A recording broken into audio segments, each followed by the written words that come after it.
ভাই কি হাট করতে আসছেন? মহাভারত বাজার করে আসছে সংস্কার হাটে। কি কি নিলেন ভাই?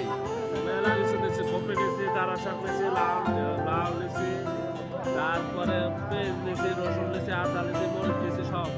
আজকে কি শাকসবজির দাম কম না বেশি? মোটামুটি বেশি। বেশি শুনতেছি বাজারে পেঁয়াজের দাম নাকি বেশি? হ্যাঁ, পেঁয়াজের দাম বেশি।